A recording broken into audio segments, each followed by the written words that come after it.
Well, friends, today we are discussing the topic of Hiba. This is the important topic of Muslim law, not only for examinations point of view, either. It is also for sake of knowledge. No, Hiba is called gift. Before discussing this Hiba, I would like to say that you might have studied in class of jurisprudence the definition of ownership. In that definition, it was said that uh, ownership indefinite in point of time, unlimited in point of possession, unrestricted in point of disposition. तो ये जो हिबा है, जब कोई व्यक्ति किसी संपत्ति का मालिक होता है तो उस संपत्ति को वो जैसे चाहे इस्तेमाल करे, वो उसके हक में होता है। वो चाहे तो सेल कर दे, वो चाहे तो गिफ्ट कर दे, वो चाहे तो मॉर्गेज कर दे, वो चाहे तो दान कर दे। तो इससे ये पावर ऑफ जो डिस्पोजिशन है ये दो तरह से मिल जाता है। एक तो बाय वे ऑफ गिफ्ट और बाय वे ऑफ विल। ये जो मुस्लिम वर्ल्ड में डिस्कस करते हैं, तो गिफ्ट हमेशा इंटरवाइवस होता है, यानी कि दो जीवित व्यक्तियों के बीच में। चूंकि हिबा कॉन्ट्रैक्ट का एक पार्ट है और कॉन्ट्रैक्ट में दो व्यक्ति का होना जरूरी है, जिसको हम लोग बोलते हैं ऑफरर एंड एक्सेप्टर। तो इसी तरह से इंटरवाइवस बिटवीन लिविंग पर्सन्स, दोनों जीवित होना जरूरी है। और जो विल होता है, विल में इनफैक्ट ये टेस्टामेंट्री डिस्पोजिशन कहते हैं इसको। यानी कि टेस्टामेंट्री डिस्पोजिशन ये होता है कि जब आदमी कोई वसीयत करता है तो वो वसीयत तो अपनी ज़िंदगी में करता है, लेकिन उसका एक्चुअल जो एग्जीक्यूशन होता है वो उसके मरने के बाद होता है। लेकिन वसीयत में लिमिटेशन है कि जब कोई मुस्लिम अपनी किसी संपत्ति का वसीयत करता है। अच्छा, एक चीज़ बता दें आपको कि मुस्लिम लॉ में जो संपत्ति कहते हैं, जब इंग्लिश लॉ में कहते हैं तो हम कहते हैं कि मूवेबल प्रॉपर्टी है, इमूवेबल प्रॉपर्टी है, पर्सनल प्रॉपर्टी है, एंसेस्ट्रल प्रॉपर्टी है, सेल्फ एक्वायर्ड, ये सब कहते हैं हम लोग। But whenever we are talking about the property in terms of Muslim law, so there is no difference between movable property or immovable property, ancestral property or self-acquired property.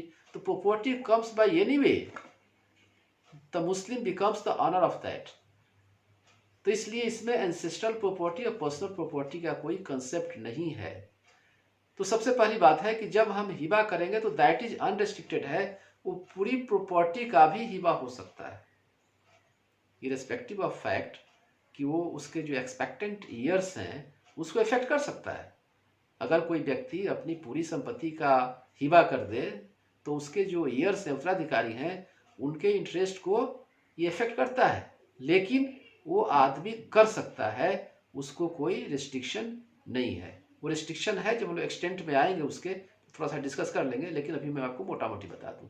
दूसरी चीज़ ये है कि जब वसीयत करता है तो वसीयत इज ओनली लिमिटेड टू 1/3, 1/3 ही हिस्सा वो कर सकता है टेस्टामेंट्री डिस्पोजिशन से।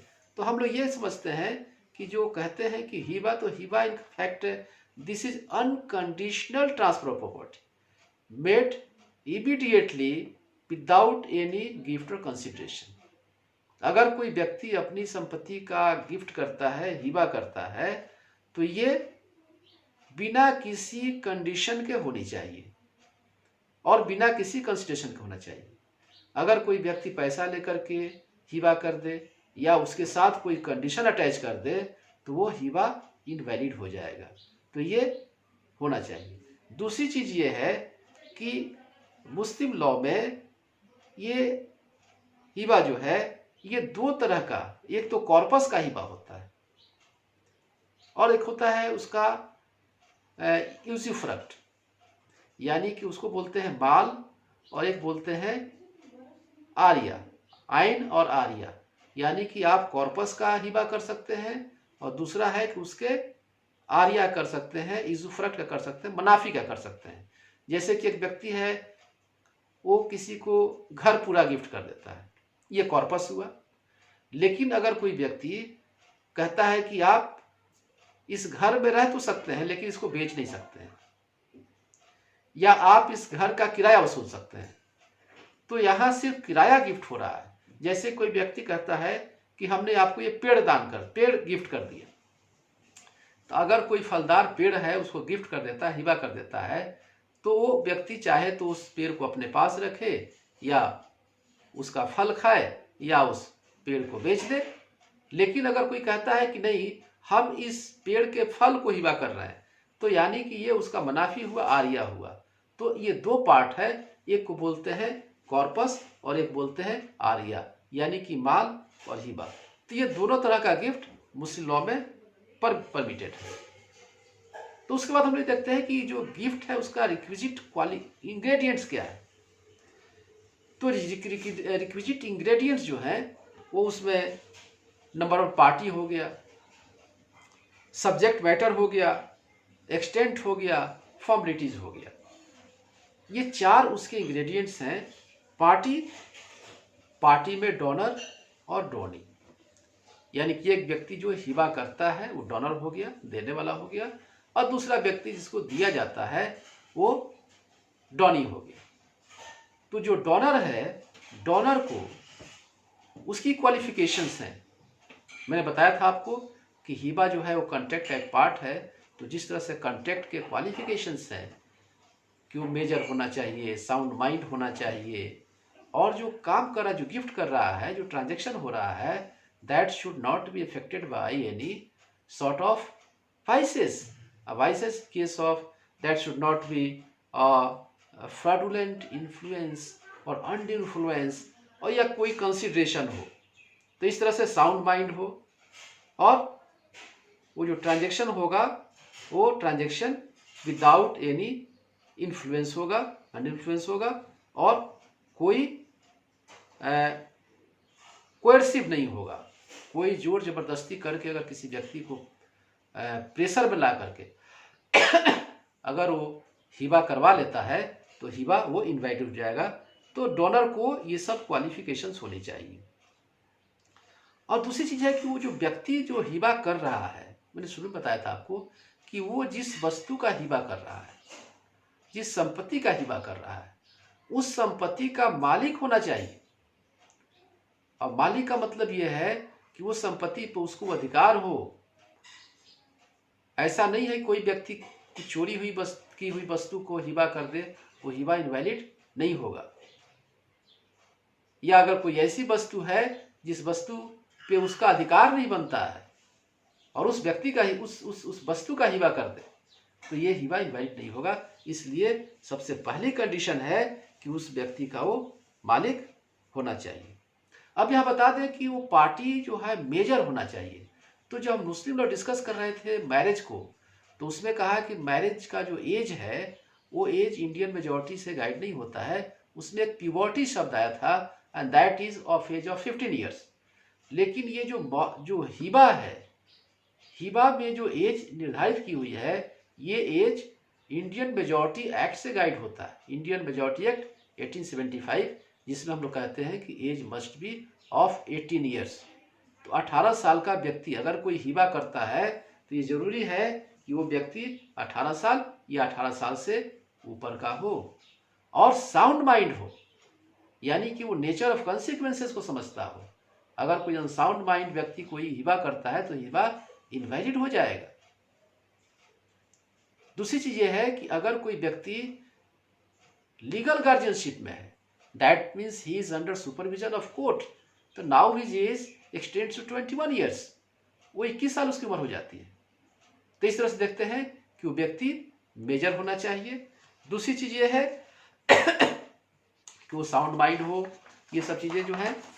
और गिफ्ट मैरिड वीमेन भी कर सकती है या पर्दा नशी लेडी भी कर सकती है। आप जानते हैं कि मुस्लिम लॉ में, मुस्लिम सोसाइटी में पर्दा नशी लेडी का कंसेप्ट है। पर्दा नशी लेडी उसको कहते हैं जो फ्रिक्वेंटली पब्लिक में नहीं आए, या फिर जो ओपनली कोई ट्रांजेक्शन्स नहीं करती हैं, वो पर्दे में रह के वो मतलब उनका वो ट्रांजेक्शन्स कर सकती हैं। ऐसी लेडी भी चाहे तो हिबा कर सकती हैं। लेकिन अगर कहीं कोई डिस्प्यूट होगा तो now this burden of proof is on donee, जिसको संपत्ति दिया हुआ है, हिबा किया हुआ है, उसके ऊपर ये जिम्मेदारी बन जाती है कि वो इस चीज को प्रूफ करे कि किसी तरह का इन्फ्लुएंस नहीं किया गया था। यानी कि लॉ जो है that is always in favour of weak. तो प्रधानशी लेडी को भी इस कैटेगरी में रखा गया है। तो ये बात तो हो गई डोनर की। डोनी जो होता है, डोनी भी कोई व्यक्ति हो सकता है। अब मैं आपको बता दूं कि डोनर में जो एज की लिमिट है वो 18 साल या 18 साल ज्यादा, लेकिन डोनी के लिए ऐसी कोई एज की लिमिट नहीं है। माइनर को भी हिबा किया जा सकता है, और इवन जो आदमी अनसाउंड माइंड है उसको भी हिबा किया जा सकता है। अगर कोई जुरिस्टिक पर्सन है तो उसको भी हिबा किया जा सकता है। अगर कोई अनबॉर्न पर्सन है तो उसको भी हिबा किया जा सकता है। तो हम ये देख लें कि माइनर और अनसाउंड माइंड, ये जो दो लोग हैं, दो कैटेगरी के लोग हैं, इनको जब हिबा करते हैं तो चूंकि वो पोजीशन ले नहीं सकते, हिबा तो कर दिया गया और हिबा में पोजीशन देना भी जरूरी है, तो उनके बिहाफ पे जो उनके लीगल गार्जियंस होते हैं वो उस प्रॉपर्टी को एक्सेप्ट करते हैं। अब बता दें आपको, लीगल गार्जियन फादर होता है। तो अगर फादर के रहते हुए मदर को दे दिया गया है तो गिफ्ट वैलिड गिफ्ट की कैटेगरी में नहीं आएगा, इसलिए कि लीगल गार्जियन फादर होता है। अनसाउंड माइंड का भी गार्जियन हिबा एक्सेप्ट कर सकता है, लेकिन इसमें कंडीशन ये है कि अगर कोई माइनर है, जैसे ही वो मेजर होगा तो संपत्ति उसके पास जानी चाहिए। अगर वो संपत्ति नहीं जाती है तो वो गिफ्ट इनवैलिड समझा जाएगा। जैसे कि एक केस था, एक दादा ने अपने पोते को प्रॉपर्टी गिफ्ट किया। पोते को गिफ्ट किया, चूंकि फादर नहीं थे तो फिर उस प्रॉपर्टी को अपने पास ही रख लिया। 3 बच्चे थे, 2 माइनर थे और 1 मेजर था। तो माइनर का प्रॉपर्टी तो रख सकता था, मेजर होने के बाद दे देगा, लेकिन उसने मेजर की भी प्रॉपर्टी नहीं दिया। तो जो माइनर थे उनके फेवर में तो हिबा एक्सेप्ट किया, हिबा को वैलिड मान लिया गया, लेकिन जो मेजर बच्चा था उसके हिबा को कहा कोर्ट ने कि ये इनवैलिड है। तो इस तरह से हम देखते हैं कि डोनी जो है वो कोई भी हो सकता है। एक और इसमें इंपॉर्टेंट बात है, वो ये है कि वो किसी एज का हो सकता है, कोई सेक्स हो सकता है, क्रीड हो सकता है, किसी रिलीजन का हो सकता है। यानी कि ऐसा नहीं है कि अगर मुस्लिम है तो मुस्लिम को ही वो हिबा करेगा। एक मुस्लिम हिंदू, क्रिश्चियन, बुद्धिस्ट किसी को भी हिबा कर सकता है और किसी एक्सटेंट तक कर सकता है। देयर इज नो बार। तो इस तरह से हम लोग देखते हैं कि डोनी जो है वो कोई व्यक्ति हो सकता है। अनबॉर्न पर्सन तक जहां तक बात है कि अनबॉर्न पर्सन के उसमें जो हिबा करते हैं वो इनवैलिड करते हैं, क्योंकि अनबॉर्न पर्सन को इनवैलिड रखा गया है इसमें, लेकिन फ्यूचर यूसुफ्रक्ट को, कॉर्पस को नहीं करके फ्यूचर यूसुफ्रक्ट यानी कि उसका बाद में जो होने वाला बेनिफिट है, उस बेनिफिट को हम लोग वैलिड के कैटेगरी में रखते हैं, subject to when the interest opens out between the years the donee must be is being. यानी कि जब उस प्रॉपर्टी का उसके जो ईयर्स हैं, उत्तराधिकारी हैं, उनके बीच में जब बंटवारा हो, ये मामला जब बंटवारे का आ जाए, तो उस वक्त जो अनबॉर्न पर्सन जिसके फेवर में किया गया है कि मेरा पोता होगा, मेरा बेटा होगा, तो उसको ये इसका बेनिफिट मिलेगा। तो जब अगर संपत्ति बांटने की बात आती है, ईयर्स की बात आती है, तो उस वक्त वो जिंदा होना चाहिए। एक चीज और इंपॉर्टेंट आपको बता दें कि मुस्लिम लॉ में जब तक कोई फादर जिंदा है तब तक उस बच्चे के, उसके जो लीगल ईयर्स हैं, किसी का भी कोई अधिकार नहीं होता है। जैसे हिंदू लॉ में है, हिंदू लॉ में बच्चा पैदा होते ही वो कोपार्शनरी हो जाता है। 2005 के पहले तो सिर्फ मेल को रखा गया था, मेल चाइल्ड को रखा गया था। 2005 के अमेंडमेंट के बाद फीमेल को भी कोपार्शनर बना दिया गया। तो वहां जो है by virtue of birth he becomes the legal heir of the property, वो उसका हिस्सेदार हो जाता है। लेकिन मुस्लिम लॉ में ऐसा नहीं है। मुस्लिम लॉ में एक कंसेप्ट कहते हैं नेमो एस्ट हेरिस वेरेंटिस, यानी कि living Muslims having no heirs. बाप के जिंदगी में प्रॉपर्टी के बंटवारे का कोई भी सवाल पैदा नहीं होता है। तो इसका मतलब कि अगर कोई बाप अपने किसी एक्सपेक्टेंट बेटे के लिए अगर प्रॉपर्टी का, या कोई दादा अपने एक्सपेक्टेंट पोते के लिए कोई बेनिफिट उसमें अगर हिबा करता है, तो उसके डेथ के बाद ही उस प्रॉपर्टी के बंटवारे की बात आएगी। और जब बंटवारे की बात आएगी तो उस वक्त उस अनबॉर्न पर्सन को, जो उस वक्त अनबॉर्न था, उससे वजूद में होना जरूरी है। तो इस तरह से हम लोग देखते हैं कि अनबॉर्न पर्सन के फेवर में भी उसके बेनिफिट को किया सकता है। ये थोड़ा सा रिस्ट्रिक्शन है जो कॉर्पस नहीं करके उसके बेनिफिट को करते हैं। अब लोग आते हैं डियर फ्रेंड्स सब्जेक्ट मैटर पे।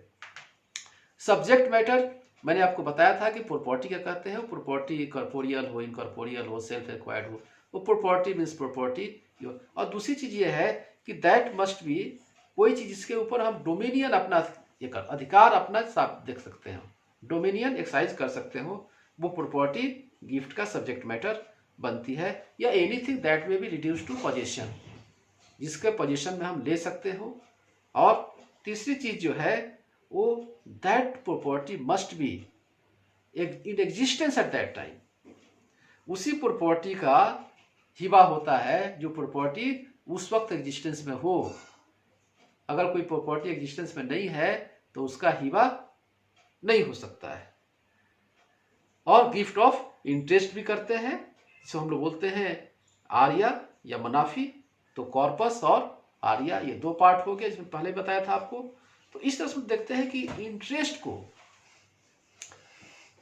इंटरेस्ट को जैसे फैमिली के मेंबर्स हैं या आने वाली जनरेशन हैं, उसको हम लोग सेव करते हैं by way of this Hiba.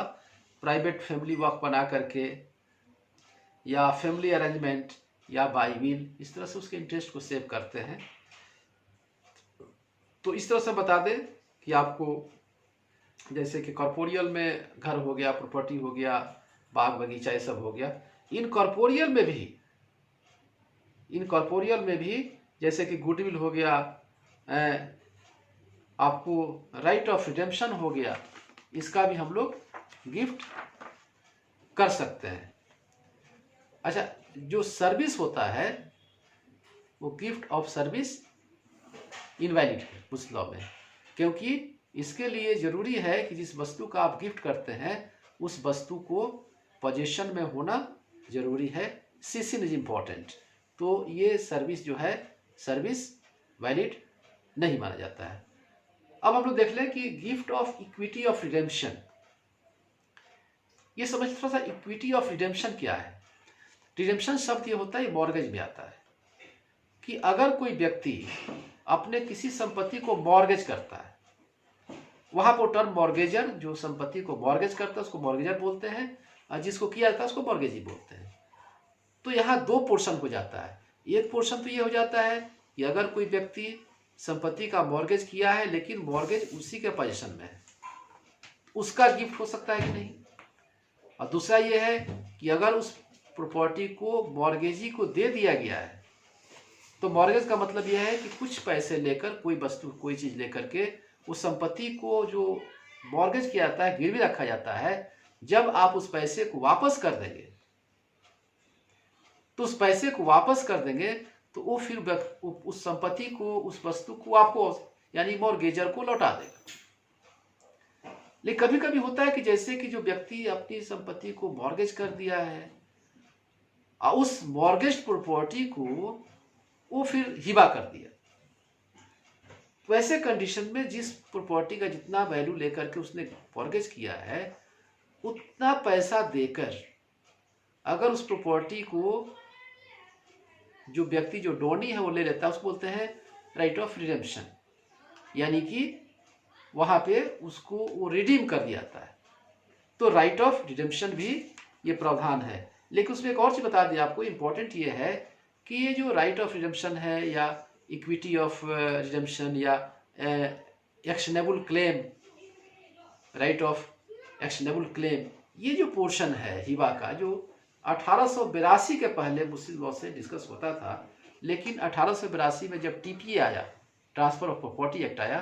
तो अब ये पोर्शन ट्रांसफर ऑफ प्रॉपर्टी से डिस्कस करते हैं, डील करते हैं, और मुस्लिम लॉ में ये ऑब्सोलेट हो गया, लेकिन for sake of your knowledge हमने इसको आपको बता दिया।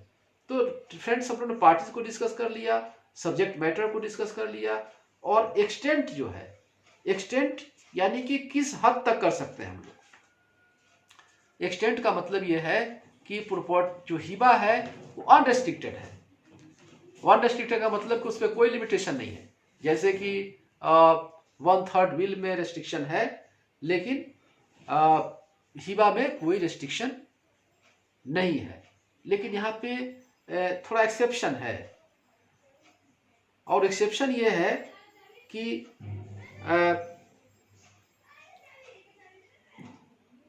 In case of death illness, जिसको हम लोग मर्जुल मौत बोलते हैं, in case of death illness, अगर कोई व्यक्ति बिल्कुल डेथ बेड पे है, मरने के कगार पे है, उसे रिकवर होने की संभावना बहुत कम है, तो ऐसे कंडीशन में अगर वो किसी को गिफ्ट करता है तो 1/3 प्रॉपर्टी से ज़्यादा नहीं कर सकता है।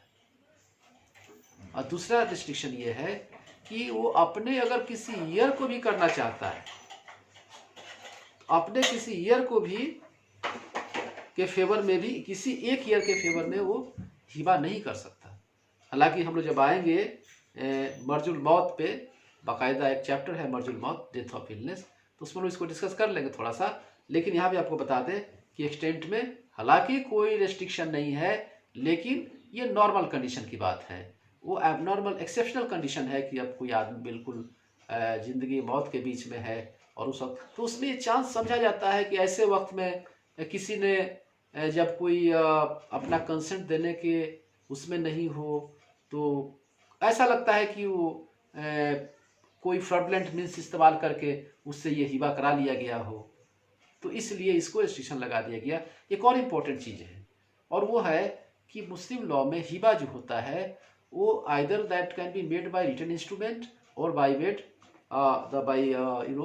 ओरल, यानी कि मौखिक तौर पे भी हो जाता है। अभी जो कोर्ट्स में केसेज आते हैं, अब 60 साल 70 साल 100 साल पहले किसने गिफ्ट कर दिया है, और आज के डेट में वो प्रॉब्लम कोर्ट में आ रही है, तो उसमें न गिफ्ट करने वाला जिंदा है, न जिसको गिफ्ट किया गया उसको जिंदा है, दोनों पक्ष से गवाह खड़े हो जाते हैं। हिबा जो है ओरल किया गया है, तो कोर्ट के सामने बहुत ही एक अजीब स्थिति हो जाती है। तो हम लोग कोर्ट के ऑफिसर्स को ये गाइड करते हैं कि आप देखें कि इंजॉयमेंट किसके पास है, पोजीशन किसके पास है, और वो पोजीशन कब से है, वो पोजीशन क्या पीसफुल पोजीशन है या कहीं जबरदस्ती का पोजीशन है। इन सब चीज़ों को देखते हुए इसको कोर्ट डिसाइड करता है। तो बहरहाल ये आपका स्टेंट हो गया। और जो लास्ट इसका है फॉर्मेलिटीज, ये फॉर्मेलिटीज क्या है, तो जब हिबा करते हैं तो हिबा में डिक्लेरेशन जरूरी है। ये डिक्लेरेशन होना चाहिए कि हमने ये संपत्ति दे दिया। तो एक तरह से डिक्लेरेशन और दूसरे तरफ से एक्सेप्टेंस, यानी कि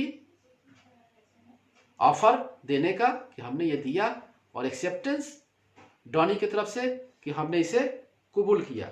और जो थर्ड इंपॉर्टेंट है वो सिर्फ ये कह देना और मान लेना ही नहीं, बल्कि डिलीवरी ऑफ पोजीशन भी जरूरी है। And that delivery of position that must be immediate. वो डिलीवरी ऑफ पोजीशन यानी उसके हाथ में हो जाना चाहिए कि अगर एक साउंड आदमी, एक साउंड माइंड का आदमी और जिसकी एज हो, तो दोनों अगर मेजर हैं, साउंड माइंड है, ट्रांजेक्शन को समझते हैं, किस तरह का कोई इन्फ्लुएंस नहीं है, तो एक व्यक्ति जो डोनर है हिबा करता है दूसरे व्यक्ति को, तो उस वक्त जिस सब्जेक्ट का वो हिबा करता है, जिस वस्तु का हिबा करता है, वो वस्तु भी उस वक्त उसके हैंड ओवर किया जाना बहुत ज़रूरी है। अगर हैंड ओवर नहीं किया गया है, सिर्फ ये हवा में ही बात हो रही है, तो इसको वैलिड हिबा के कैटेगरी में नहीं रखते हैं। तो डियर फ्रेंड्स, इसके और जो कुछ इम्प्लीकेशंस हैं हम लोग नेक्स्ट वीडियो में डिस्कस करेंगे। Thank you very much. आप लोग घर पर आए और मैं उम्मीद करता हूँ कि आप लोग पढ़ते लिखते होंगे। Thank you very much.